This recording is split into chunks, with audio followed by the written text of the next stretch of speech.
muri aka kanya dusengera imitima yacu twakire ijambo ry'Imana. Muri Yesu turashinganye. Imana Data mu izina rya Yesu. Uyu ni wa mwanya mwiza buri wese agiye kwakira umugabane we. Hari amagambo wabwiye Marita ubwo yari mu bintu byinshi, ari mu mirimo myinshi, ariko uramubwira uti Marita wiruhije muri byinshi, ariko Maria yahisemo umugabane mwiza atazakwa. Turagushimira ko mu ijambo ryawe harimo imigabane yacu. Waravuze ngo umuntu nagukunda azitondera ijambo ryawe, Data azamukunda, kandi wewe na Data ngo muzaza mugumane nawe. Tugiye kwakira ijambo ryawe, dusengeye imitima y'abantu bose bakurikiye, dusengeye n'abantu bose bazaza kudukurikira hanyuma, dusengeye umukozi wawe kugira ngo umugirire neza, ubuntu bwawe bwinshi bukomeze kubana nawe, niko tubisaze mu izina rya Yesu, amen. Kazi.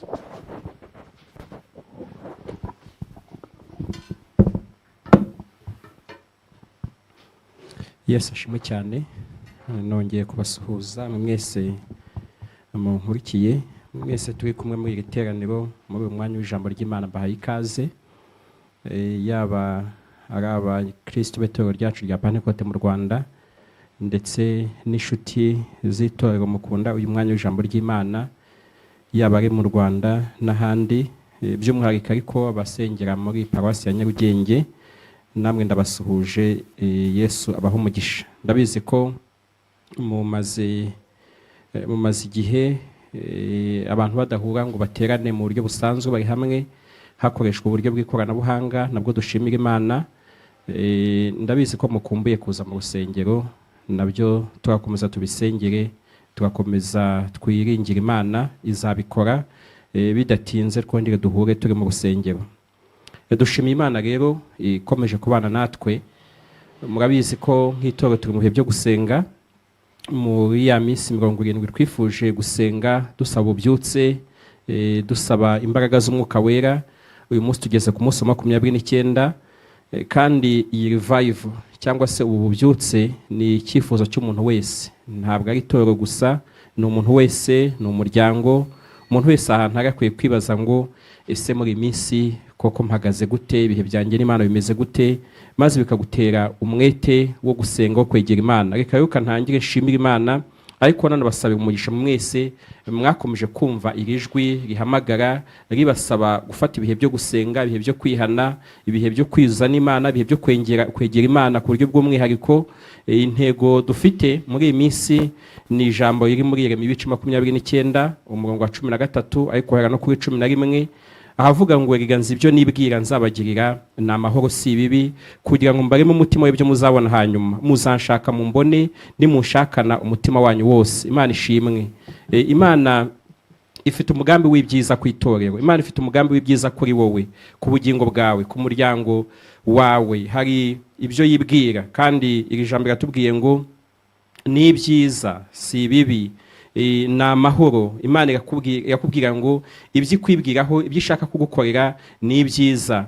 Hari amakuru menshi wumvisha guca intege, hari amakuru menshi wumvishe agusubiza inyuma, ariko Imana nayo ifite amakuru ikubwira, nuko ibyo yibwira kugira ni ibyiza. Imana ishimwe cyane.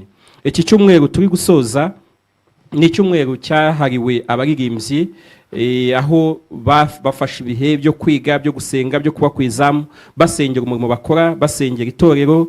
Uretse ko no mu gihe twaganiraga twasanze uyu murimo w'uburirimbyi ni umurimo wacu twese, ni umurimo w'umuntu wese wizera Kristo, umuntu wese ushaka guhimbaza, gushima Imana. Uyu ni umurimo wacu twese. Uyu munsi ntabwo nshaka kubwira abaririmbyi gusa, ariko nanababwiye umuntu wese unkurikiye nawe yumve nk'umuririmbyi, ahubwo ndashaka kugaruka kuvuga ku buzima bwo kuramya Imana. Niyo yari intego y'iki cyumweru, niyo shaka kugarukaho ko twahamagariwe kubaho ubuzima buramya Imana. Turasoma ijambo ry'Imana mu Bakorosayi ibice 3 umurongo wa 16 n'uwa 17. Haranditse ngo ijambo rya Kristo ribe muri mwe rigwiriye, rifite ubwenge bwose, mwigishanye, muhugurane muri zaburi n'indirimbo n'ibihimbano by'umwuka, muririmbirirana Imana ishimwe mu mitima yanyu. Kandi icyo muzavuga cyose n'ibyo muzakora mujye mubikora byose mu izina ry'Umwami Yesu mushima Imana Data wa twese ku bw'uwo muvuge ngo amen. Paulo yandikira n'Abakorinto mu rwandiko rwa mbere abandika ibice 10:31 yaravuze ngo namwe iyo murya cyangwa munywa cyangwa mukora ikindi kintu cyose mujye mukorera byose guhimbaza Imana. Ndashaka kuvuga ku ijambo ngo mujye mukorera byose. Iyo uvuze byose nuko ikintu ukora cyose wowe ukwiye kugikorera guhimbaza Imana. Mu yandi magambo Imana iguhamagara, Imana yagushyize hose ni ukugira ngo ubuzima bwawe buramya buhimbaza bushimira Imana. Bwa kuririmba ni mu buryo bumwe bukoreshwa kugira ngo dusohore ibyuzuye imitima yacu ngo turamye Imana. Ariko ubuzima bwacu abizera Kristo bwa buri munsi, imibereho yacu yose, igikorwa cyacu cyose gikwiriye kubamo kuramya Imana no guhimbaza Imana. Urumva hano Paulo abwira Abakorinto bati no kurya kwanyu no kunywa kwanyu bibe ari icyo bigambije mushaka kuramya guhimbaza Imana. Mwango nakakandi kuva ubyutse kugeza uryamye, yewe no mu gihe uryamye ubuzima bwawe umwanya ku wundi bibe ari ukuramya Imana. Hari igihe kuramya Imana tubishakira mu rusengero, tubishakira mu ndirimbo, tubishakira mu makorasi, tubishakira mu gucuranga, tubishakira mu buryo abantu barambuye amaboko, tubishakira mu buryo abantu bambaye, ariko buri kantu kawe kose umunsi ku wundi umwanya ku wundi gakwiye kuba kagamije kuramya no gushima no guhimbaza Imana. Ishimwe cyane. Uyu munsi ndashaka ko ngaruka ko ubuzima bwacu bwose iyo tubukoze kubw'icyubahiro cy'Imana, iyo tubikoze twuzuye Imana, twuzuye imbaraga z'Imana, burya abari kuramya Imana, abari kuyihimbaza. Iyo abantu babonye ibyo ukora, ibyo uvuga, imibereho yawe, waba utwara imodoka, waba uri umukontabure, waba uri umunyonzi, waba ucuruza, waba uririmba, iyo abantu babonye ibyo ukora byose bakakubona mu Imana, batangira kwishima. Kandi iyo batangiye kwishima uba watangiye gukora igikorwa cyo kuramya Imana. Kuva mu itangiriro iyo dusubiye Imana ire mu muntu, igice cya mbere 26 yamuremye mu ishusho yayo. Yamuremye, ijambo rivuga ngo ikaturema umuntu mu ishusho yacu ase natwe. Mu yandi magambo Imana ituremye mu ishusho yayo nuko yashakaga kaho turi hose abantu nibatureba babona Imana. Yashakaga ko aho ugenda, kuko yadushyize mu isi iduha ubutware kubiri mu isi, ariko idusigira ishusho yayo, idusigira ubwiza bwayo. Icyo igambiriye hano nuko abantu nibatubona, nuko ikintu cyose nikikubona kibona Imana. Mu cyo ukwiye kwibaza ni ukwibaza ngo ariko iyo abantu bambonye babona Imana, babona ubwiza bw'Imana muri jewe, kuko n'iki Imana igambiriye, n'iki Imana ishaka. Kuyiramya rero nuko abantu nibakubona bahimbaza Imana, nuko abantu nibakubona babona Imana, nuko abantu nibakubona bakunda Imana. Uyu mugambi Satani yaje kurogoye ko ntiyahuburijemo kubw'umugambi w'Imana. Iyo usomye itangira ibice 3 nibwo ubona umuntu akora icyaha. Amaze gukora icyaha, bwa busabane umuntu afitanye n'Imana bwarangiritse buzamwe igitotsi, buzamwe ikibazo. Kuburiya nta kintu wakora ngo uramye Imana ubuzima bwawe burimo kutumvira Imana. Ntacyo wakora ngo uyihimbaze inezerwe ubuzima bwawe butarimo kumvira Imana. Kandi ibyaha nicyo kintu gitandukanye umuntu n'Imana. Ibyo wakora byose uko wabigenza kose, ubuhanga wakoresha ubwo aribwo bwose, amagambo meza wakoresha ariyo yose, ntabwo byakora ku mutima w'Imana. Ntabwo waramya Imana, ntiwayihimbaza iyo udafitanye ubusabane bwawe n'Imana. Icyo dukwiye kumva ni igiki? Nuko buriya birashoboka gutekereza kuri gushima Imana, birashoboka gutekereza kuri kuramya Imana, birashoboka gutekereza kuri kuririmba, ariko igikomeye ukwiye kwibaza ni ukwibaza ngo mbese ko nyishimye irishimye? Ni ukwibaza ngo mbese ko ndi kuyiramya, ko ndi kuyihimbaza irahimbawe? Birashoboka wayihimbaze ko ntihimbarwe, wayishima ariko ntiyishime. Igituma rero Imana uyiramya, uyihimbaza igahimbarwa, uyishima ikishima, ni uko ubikora ariko umutima wawe uyitunganiye, ni uko uyikora ufitanye ubusabane bwawe nayo. Ahantu Imana ikorera, ahantu Imana inezererwa ni mu mutima w'umuntu uri kuyiramya, uri kuyisingiza, uri kuyishima, ariko mu mutima we harimo Imana. Kuko iyo wamaze kwitunganira, Imana itura muri wowe, Imana ibona ahantu ikorera. Ikintu dukwiye kwitaho cyane rero nk'abashaka kuba ubuzima buramya Imana buyihimbaza, ni ukwibaza ngo ese imitima yacu itunganiye Imana ku buryo tuyishimye yishima, ku buryo iyo tuyihimbaje ihimbarwa nta kintu cyaba kibabaje nko kujya mu gitaramo ushaka kubyina ngo abantu bishime ariko babyina bakarakara, wabyina bakababara. Imana yigeze ibwira Abisiraheli irababwira ati nimunkureho urusaku rw'indirimbo zanyu z'ubudaca kuko mushimisha iminwa ariko imitima yanyu indi kure. Ngo ikibazo si ibyo tuvuga ahubwo biri kuva mu mutima umeze gute. Iyo Imana imaze kubona imitima yitunganiye yishaka ifitanye ubusabane n'Imana, iraza iza muri cya gitaramo, iza muri bya bikorwa byawe, iza hahandi ukorera, iza muri bwa bucuruzi, iza muri ya mirimo yawe, iza muri rwa rugendo, iza muri ya modoka yawe. Ibyo nibyo bituma icyubahiro cy'Imana cyuzura ahantu uri. Ibyo nibyo bitera abantu mu bana gutangira kubona Imana, gutangira kuyishima. Burya nta nubwo abantu bahindurwa n'ibyo tubabwiye cyane, ahubwo iyo umutima wacu wuzuye ubwiza bw'Imana, icyubahiro cy'Imana kiramanuka bigatera abantu batwegeye gutangira kubumva Imana, gutangira kubona Imana. Niyo mpamvu ikintu gikomeye ku mukristo ni ukwibaza ngo ari kubumbana n'Imana, ubusabana n'Imana. Umurimo Yesu yakoze wabo kugira ngo ubusabane bwacu n'Imana abushimangire buhoreho. Uyu murimo yakoreye ku musaraba wo kuducungura, wo kudupfira, wo kuduha ubundi buzima, yashakaga ko ubusabane bwacu n'Imana buhoraho. Iyo usomye mu Bakorinto, urwandiko rwa 2 Pawulo yandikiye itorero ry'Abakorinto mu bice 5 uhereye ku murongo wa 17 aranditse ngo umuntu wese yari muri Kristo aba ari icyaremwe gishya, ibya kera biba bishize dore byose biba bihindutse bishya. Iyo twamaze kwakira Kristo akaba muri twebwe duhinduka icyaremwe gishya, bimwe bya kera bigashira. 18 akavuga ngo ariko ibyo byose bituruka ku Mana yiyunze natwe kubwa Kristo ikaduha umurimo wo kuyunga n'abandi, kuko muri Kristo ari Imana yiyungiye n'abari mu isi ntiyabicabaraho ibicumuro byabo, kandi noneho yatubikije ijambo ry'umwuzuro. Nicyo gituma tuba intumwa mu cyimbo cya Kristo. Ndongera ngo kuri ijambo ko burya turi abambasaderi.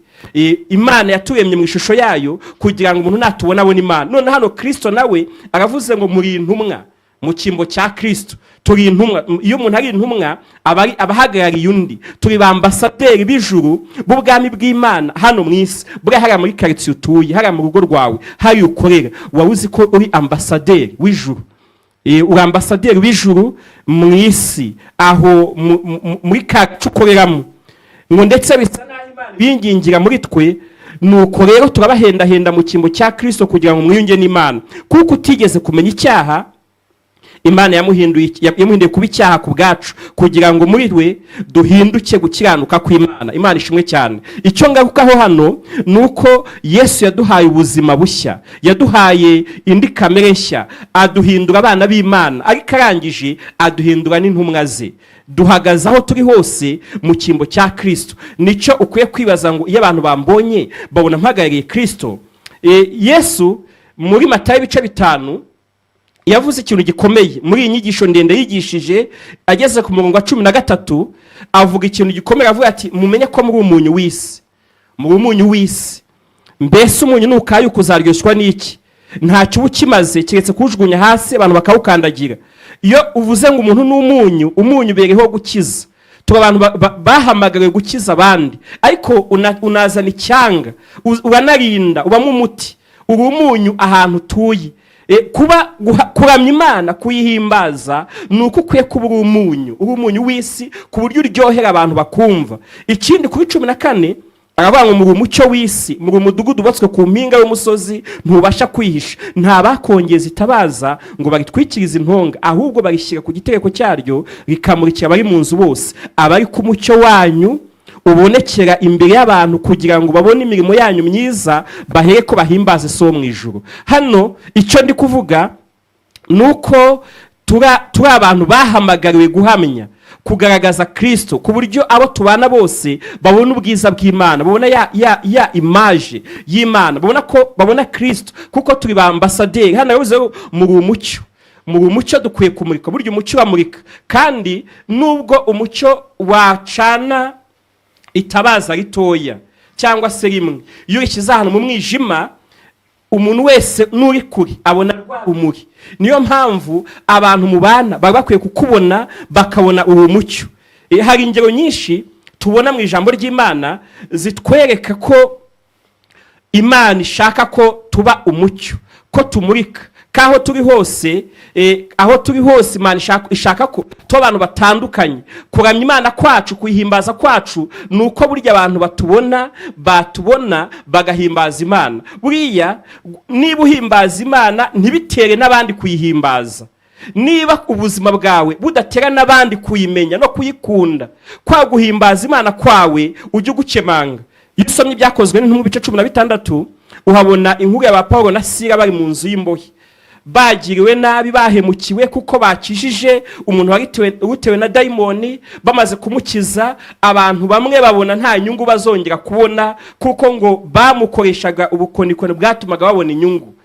Paulo na Sila bageze mu nzu y'imbohe, barabakubise inkoni nyinshi, barabafunga, babashyira mu minyururu. Ariko muri iyo minyururu ngo bararirimba, bahimbaza Imana, barasenga.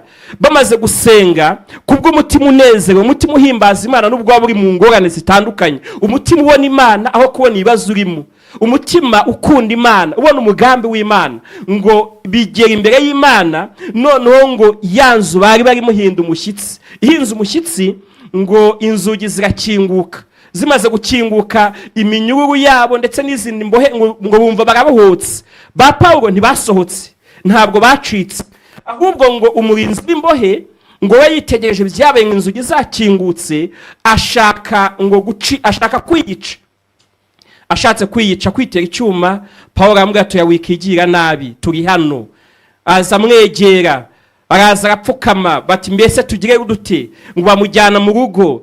Bagezeyo ngo nabo umuryango we wose ngo bizera Yesu Kristo, bashima Kristo. Icyo ndi kugarukaho nuko kuramya Imana kwawe, guhimbaza Imana kwawe, niba ntaho biganisha abandi kukumenya Imana, ntabwo ubwiza bw'Imana buri muri wowe. Kuko iyo buri muri wowe, za ndirimbo zawe, bya bikorwa byawe, ya mirimo yawe, n'abandi bazayitegereza bayibone mu bwiza bw'Imana, maze bahindukira Imana. Ndashaka kuvuga ingero zitandukanye, ndakoresha rumwe ni urw'umwana w'umukobwa w'umunyagano. Igitabo cy'Abami cya 2 mu bice 5 bavuga inkuru y'umugaba w'ingabo z'Isiriya witwa Namani, ngo wari umutoni kuri shebuja kandi akaba n'umunyacyubahiro, kuko Uwiteka yaheshaga Abisirayeli kunesha. Ngo yari umugabo w'umunyamaboko w'intwari, ariko akaba yari umuntu w'umubembe, yari afite ibibembe. Ibi bibembe bigereranywa n'ibibazo isi ifite, wabigereranya n'ibyaha isi ifite, n'ingorane n'akaga n'ibibazo n'amakuba. Ariko hakenewe abantu b'Imana batuma abantu bafite ibembe bakira, batuma abantu bamenya ko Yesu yakiza. Ngo uyu mwana w'umukobwa rero, murongo wa 2 w'icyo gice, ngo icyo gihe Abasiriya ngo bahagera gutabara bakarema imitwe y'abanyazi. Bukeye bajya mu gihugu cya Isiraheli, banyagayo umukobwa muto, aba umuja wo kwa Mukanamani. Murongo wa 3, bukeye uwo muja abwira nyirabuja ati icyampa databuja agasanga umuhanuzi w'i Samariya yamukiza ibibembe. Aha ndashaka kugaruka ko dukwiye kuba abantu, ubuhamya bwacu, imyitwarire yacu, ibyo tuvuga, ibyo dukora, tuba abantu bahagarariye Imana aho turi hose.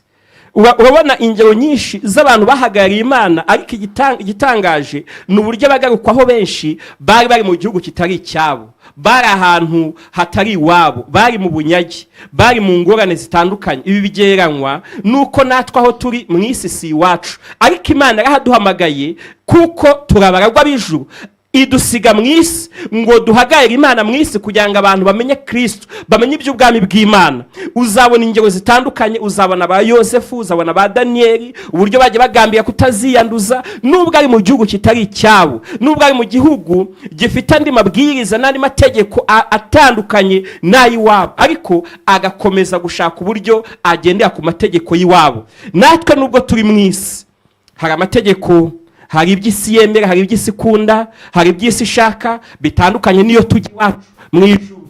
Niyo mpamvu dukeneye kugira umutima ukomeza kutwibutsa iwacu, ukomeza kuzirikana iwacu, ukomeza kuvuga iwacu, ukomeza kwibwira iby'iwacu, ndetse ukomeza no kubwira abantu ko baramutse babonye Kristo yabakiza ibibembe.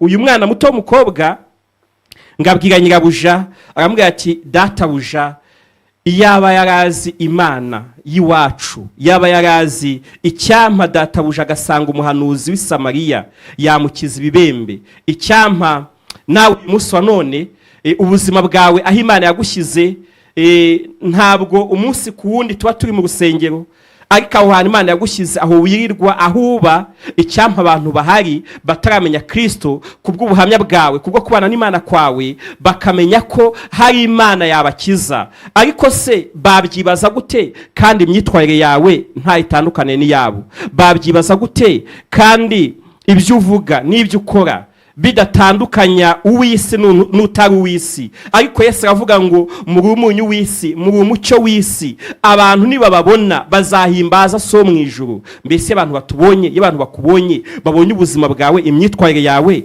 bahimbaza Data wo mu ijuru. Ndashaka gusoreza ku bintu bitanu Paulo yavuze abwira itorero ry'Abakorosayi mu bice bitatu byatuma ubaho ubuzima bwo kuramya Imana, ubuzima bwo guhimbaza Imana. Ni mu Bakorosayi ibice bitatu niho tugiye gusoreza. Muri urwo rwandiko Paulo avuga ikintu cya mbere dukwiye kugira, avuga ngo dukwiye kumenya abo turi bo. Dukwiye kumenya abo turi bo kugira ngo tubeho ubuzima buhimbaza Imana. Ni uko ukwiye kumenya uwo uriwe. Ariko se turi bande muri Kristo Yesu? Ukwiye kumenya ngo turi abana b'Imana. Niko Paulo yandikiye Abakorosayi, arabandikira muri kino gice twasomye, kino gice cya gatatu, avuga ngo nuko rero niba mwarazuranywe na Kristo, mujye mushaka ibiri hejuru aho Kristo ari. Iki ni ikintu gikomeye. Kugira ngo uzuranywe na Kristo nuko nta muntu uzuka atarapfuye. Nta muntu wazuka atarapfuye. Kugira ngo umuntu azuke abanza gapfa. Rero iri jambo ratubwira ngo dukwiye kubanza gupfa ku byaha kugira ngo tuzuke tube bazima muri Kristo.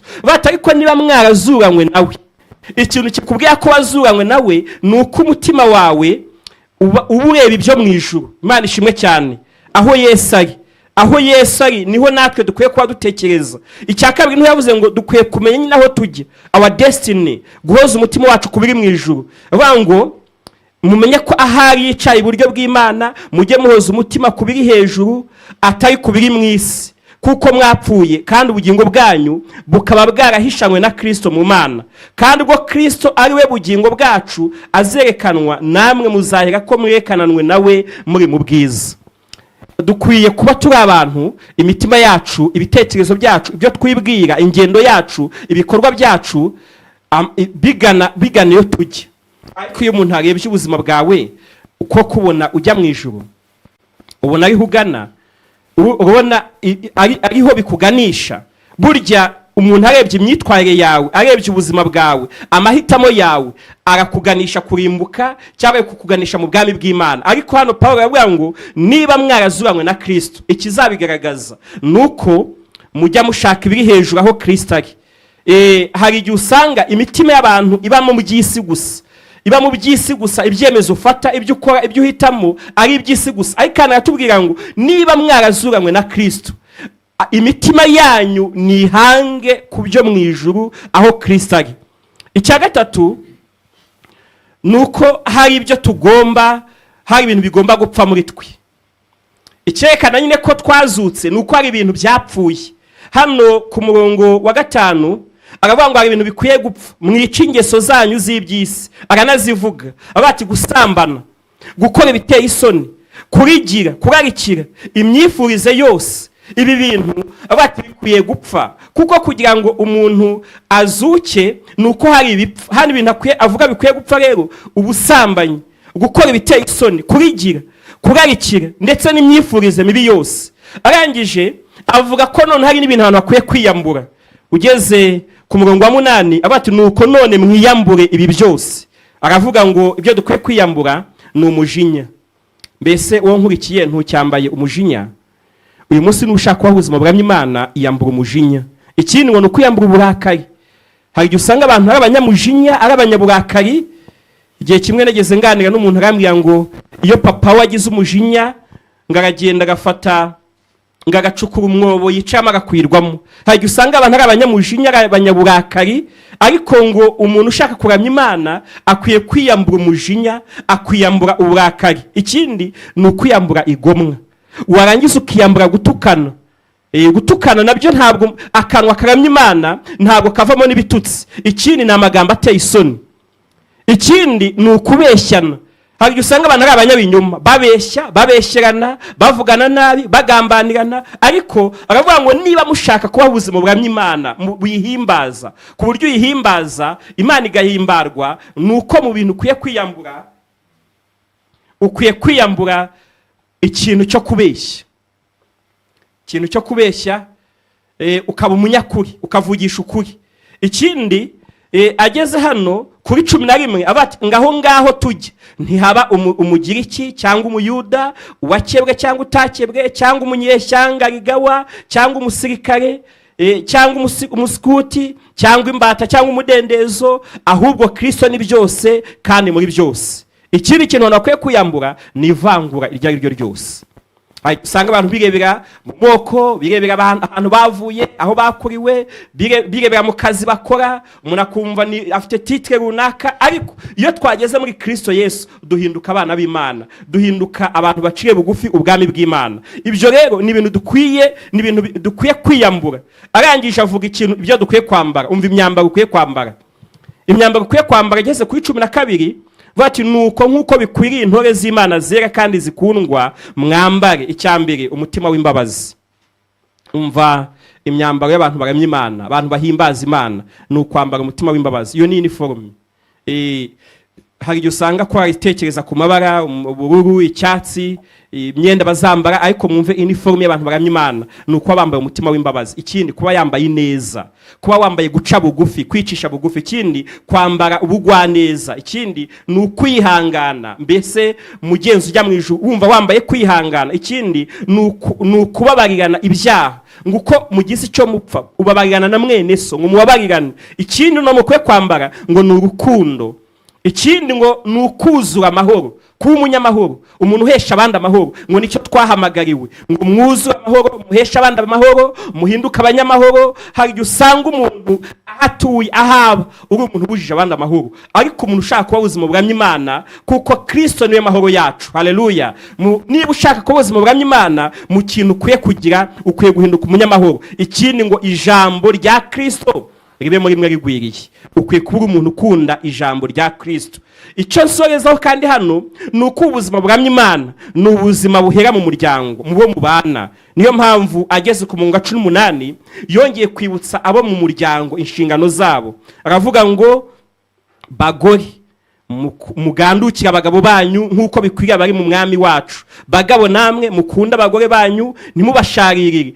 Igihe cyose umubano wawe n'umugore wawe n'umugabo wawe urimo umushari, utarimo umunezero, utarimo amahoro, rwose kuramya Imana kwawe nta gaciro kugira, kubera ko bihera hara mu muryango. Ikindi ngo bana, ngo mwumvire ababyeyi banyu muri byose, kuko ibyo ari byo umwami ashima. Tugeze mu gihe usanga abana bagenda bigomeka, bagenda ikintu cyo kumvira ababyeyi kiba gike cyane, kandi ukabasanga bararirimba, ukabasanga muri za worship team, ukabasanga barahimbaza, ariko wagira mu muryango ugasanga ni ntavugika, ugasanga ntibahugurika, ntibumvira ababyeyi babo. Rero kubaho ubuzima buramya Imana nuko tunamenya ngo ubuzima dufite mu muryango, ese uburiya uvuze haleluya mu muryango wawe, ni bande bayikiriza? Ni bande bavuga ngo amen? Wa mukobwa we, wa musore we, wa mugabo, wa mugore we, wowe nkurikiye, we turi kumwe mu muryango wawe, bakurebye babona uri umuntu uramya Imana, uri umuntu uhimbaza Imana, wibigaragariza mu isoko gusa, wibigaragariza ku rusengero kandi mu rugo bidahari. Rero arashimangira kino kintu ko bikwiye kuba ari ibintu bibera no mu muryango, ngo namwe basi ntimukarakaza abana banyu batazinukwa. Mbata ahangaha bakoresha mu imbata kuko nicyo cyakoreshwaga, ariko uyu munsi wafata abakozi bo mu rugo babandi bakorera abandi, ngo mwumvire bashobuja bo ku mubiri muri byose, ntimubakorere bakibareba gusa ngo muse n'abanezeza abantu, ahubwo mubakorere mutaryarya mu mitima yanyu, mwubaha Imana. Ibyo mukora byose mubikore mubikuye ku mutima, nk'abakorera shobuja mukuru badakorera abantu. Mbese hari wa muntu ukorera, wa muntu ucururiza, wa muntu utwarira, ubikora nk'ukorera shobuja mukuru, nk'ukorera Kristo. Hari igihe usanga abantu bakorera ijisho. Burya kubukorera ijisho ni ikimenyetso cyerekana ko iyo uhimbaje Imana idahimbarwa. Akomeza ku murongo wa 25 bati ariko ukiranirwa aziturwa nk'uko yakiraniwe, kandi ntihariho kurobanura ku butoni. Asoza mu bice bine avuga ngo bashebuja, mugirire imbata zanyu ibitunganye n'ibikwiriye, kuko muzi yuko namwe mufite shobuja uri mu ijuru. Mukomeze gusenga, muba amaso mushima, kandi natwe mudusabire. Ndashaka gusoreza hano, ndavuga ko ubuzima buramya Imana buhera mu muryango, muri babandi mubana. Urumva hanavuze bya byiciro byose bigize umuryango, uburyo mubanye, uburyo muhuje, uburyo musabanye, uburyo mukundana, uburyo buri muntu wese amenya inshingano ze abikora mu rukundo ku bwa Kristo. Ibyo tubigenje gutyo bihinduka uburyo bwiza butuma turamya Imana, butuma tuyihimbaza.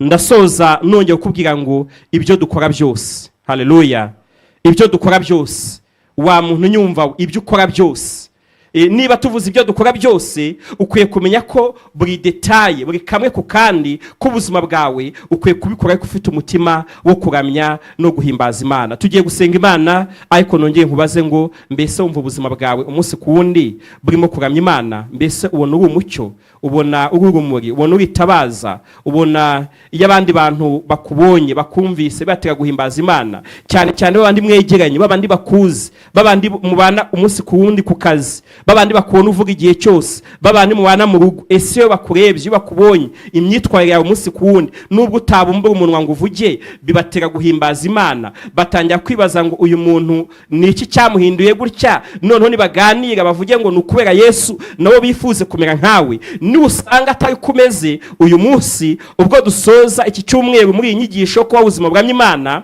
ndakwingingira muri Kristo Yesu ngo uce bugufi, maze dufatanye gusenga, ubwire Umwami Yesu ngo nanjye umpindure. Ndashaka kuba ubuzima bukoramya, ubuzima buguhimbaza, ubuzima bugushyira imbere. Reka dusenga Imana. Imana yacu ushimwe, oh haleluya. Yesu turagushimiye ko icyo werekaniho no kumara imirimo ya Satani, kandi waduhaye kuba intumwa mu cyimbo cyawe, waraducunguye amaraso y'igiciro cyinshi, urangije uduha ubuzima, duhinduka abana bawe. Iyo turi muri wowe tuba turi ibyaremwe bishya, dukwiye kuba bashya, dukwiye kugenda nk'abahindutse rwose. Tugasenga kugira ngo ingeso zacu zitungane, ibikorwa byacu bitungane, bihinduke, tuba abantu bakubaha, bakubahisha. Dusaba umugisha umuntu wumvise iri jambo akumva agambiye kugenda kubaha, akumva agendeye kugenda guhimbaza, kugenda kugaragaza mu bikorwa bye. Byashoboka ko hari umuntu usanze hari ibyo acyambaye, hari bitarapfa muri we, byatuma ataguhimbaza, byatuma atakuramya, byatuma atagira imyitwarire myiza, ariko kuko uri umunyembabazi, uri umunyembaraga zikiza zihindura, turamusengeye ngo umuhinduze ubugwaneza, kandi amaraso yawe aduhe kuba bazima rwose. Uha umugisha umuntu wese bari muri iri teraniro, ni mu izina rya Yesu tubisabye urakoze, amen, amen.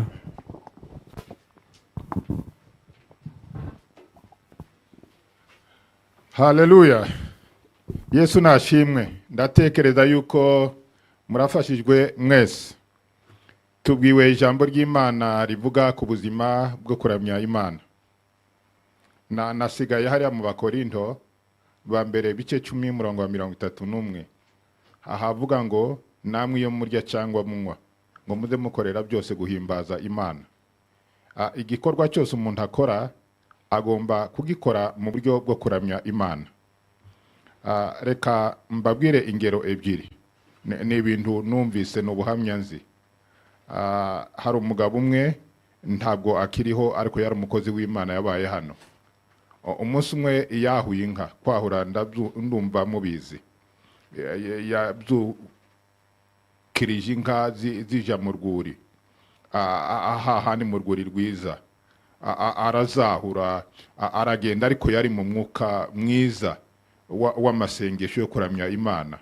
Amaze kuzigeza aho yazahuraga mu rwuri, arapfukama aravuga ngo reka nsenge. Yumvaga umutima we wahagira ashaka gusenga Imana. Arapfukama, arasenga, isengesho riba rirerire cyane. Umunsi urira, inka zirataha ziramusiga. Hanyuma mu rugo bibaza aho yagiye, birabayobera. Burira buraca, ku munsi wa kabiri nibwo yaje gukanguka, isengesho rirarangira, ariko ntiyamenya ko ari umunsi wa kabiri. Yari mu mwuka wo kuramya, yari mu mwuka wo gusenga Imana. Akangutse bari batangiye kumushakisha, iwe yumvaga ari wa munsi wa mbere. Ibyo mukora byose mubikore mu buryo bwo guhimbaza Imana.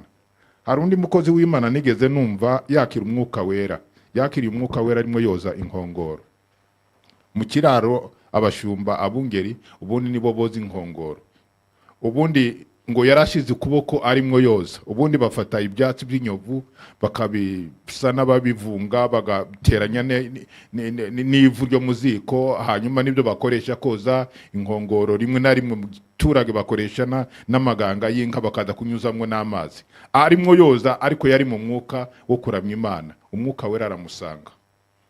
Igikorwa cyose umuntu ashobora gukora agikore mu buryo butuma Imana ihimbazwa.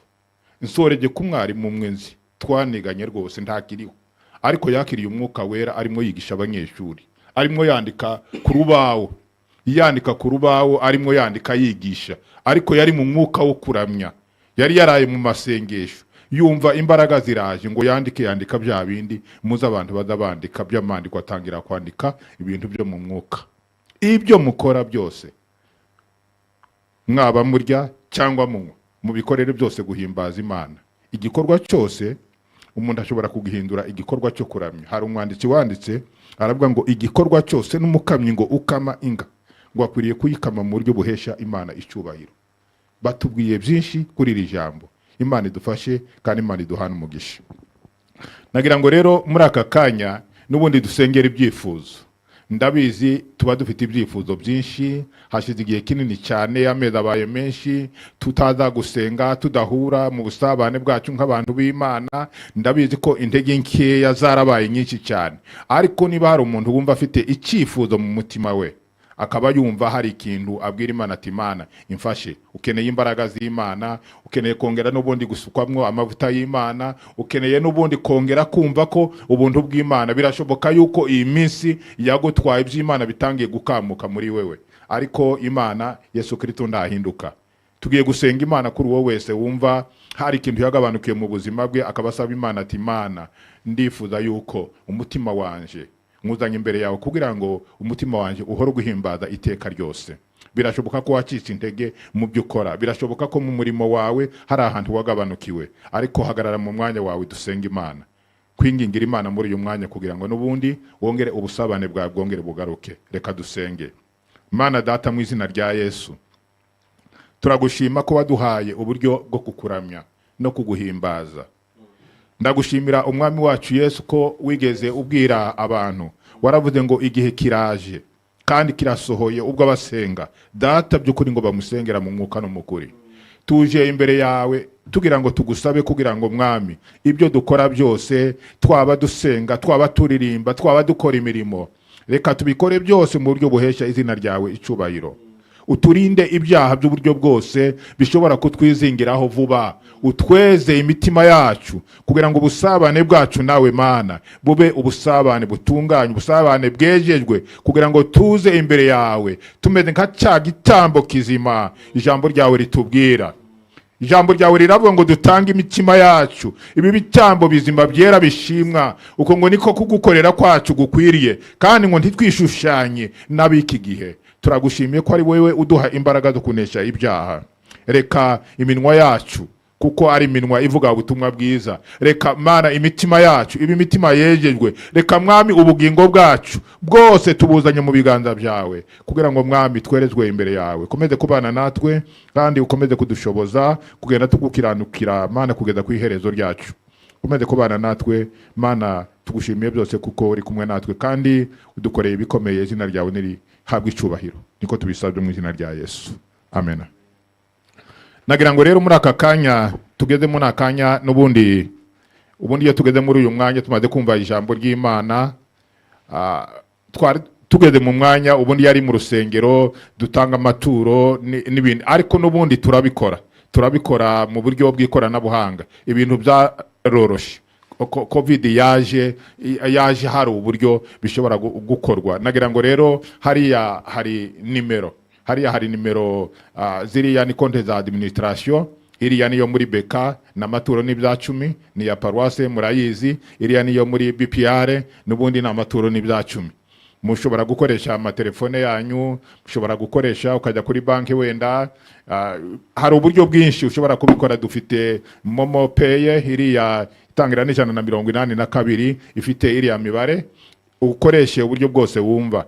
Nawe ukora umurimo w'Imana byose ubikorere mu buryo bwo guhimbaza Imana. Dufite konte y'inyubako, murabizi ko turacari mu mirimo y'inyubako, turimo turasoza imirimo ya nyuma. Nabwo hari icyo Imana yashize mu biganza byawe, ukaba hari umugisha Imana yiguhaye, ushobora kubikora muri buriya buryo. Nagira ngo rero n'ubundi mu matangazo makeya nabaha, nuko n'ubundi kuva kuwa mbere kugeza kuwa gatanu hano i Nyarugenge tuba turi hano n'ubundi mu materaniro kuva saa 6 kugeza saa 7. N'ubundi zo gahunda zirakomeje kuko n'ubundi tugenda tubona abakozi b'Imana benshi batandukanye. Nagira ngo rero muri uyu mwanya wenda icyo nababwira turimo dusengera ni ukugira ngo dufungurirwe urusengero. Ubu baradusuye, umujyi wa Kigali waradusuye, waje gusura inyubako yacu, ibyo bari badusabye bijanye no kurwanya inkongi n'ibindi, kandi dufite icyizere kuko ubona ko bagiye basa naho babyemeye. Ubu dutegereje ko bashobora kuduhereza iriya nyandiko permis provisoire.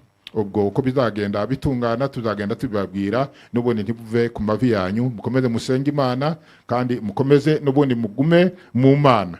Yesu Kristo ndahinduka. Nagira ngo rero muri uyu mwanya tudatinze nshimire umuvugizi wadusuye kuko nabibabwiye, murabizi ko niwe muvugizi wacu dufite muri iyi minsi. Amaze iminsi akorera kuri radio ya DPR iriya, ariko uyu munsi yadusuye hano i Nyarugenge, turamushimiye. Nagira ngo rero mumfashe dutanga intasho. Aho uri uzamura ikiganza cyawe ugire gutyo uti ni intasho, nubwo atabona ibiganza byanyu ariko turabizirikana yuko mwabikoze. Reka n'ubundi ahaguruke adusengere, dusengere gutandukana, dusengere imitima yacu kugira ngo ikomeze ibe imbere y'Imana kandi ikomeze igubwe neza. Dusoza dufatikanye zaburi ya 20 kandi mboneraho kubifuriza kuzagira icyumweru cyiza tugiye gutangira, ndetse turi no bihe dusoza umwaka. Ndabifuriza kuzasoza umwaka neza, muri mu bubyutse, muri mu mahoro ya Kristo, kandi tugakomeza gusenga kugira ngo Nyarugenge ibyo bihe byose bizagere abantu baramaze guhurira mu rusengero, n'ibibana by'Imana tuzayishimira. Isaie iravuga ngo Uwiteka kumvire ku munsi w'amakuba no ku w'ibyago, uwo nkurikiye ujye wikiriza uvuge ngo amen. Izina ry'Imana ya Yakobo rigushyire hejuru, ikwereze gutabarwa kuva heraho urusengero, iguhe imbaraga z'Ifisiyoni, yibuke amaturo yawe yose, iguhe icyo umutima wawe ushaka, isohoze inama zawe zose. Tuzayirimbishwa impundu n'agakiza kawe, kandi kubw'izina ry'Imana yacu tuzerekana amabendera yacu. Uwiteka asohoze ibyo usaba byose.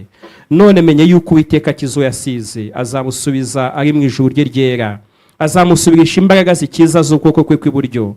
Bamwe biringira amagare, abandi biringira amafarashi, ariko twebweho tuzavuga izina ry'Uwiteka Imana yacu. Barunamye baragwa, ariko twebweho turahagurutse turema. Uwiteka udukirize igihugu, Uwiteka uhumugisha abayobozi b'igihugu cyacu, Uwiteka udukirize itorero, uhumugisha ubuyobozi bw'itorero, abashumba babone umugisha wawe, abakozi babone umugisha wawe. Kandi dusengeye imiryango yacu, dusengeye ingo zacu, dusengeye abafasha n'abatware n'abana, kandi ujye udusubiza uko tukwambaje. Dusoza iteraniro tubasabye ngo ubuntu bw'Umwami wacu Yesu Kristo n'urukundo rw'Imana no gufashwa n'Umwuka Wera ibyo bikomeze banatwe twese muri ibihe turimo byo gusoza uyu mwaka, bitubeho, biduherekeze, bizatugeze mu bugingo bw'iteka ryose. Ibyo tubisabye twizeye izina ry'Imana Data n'Umwana n'Umwuka Wera. Amen. Amen.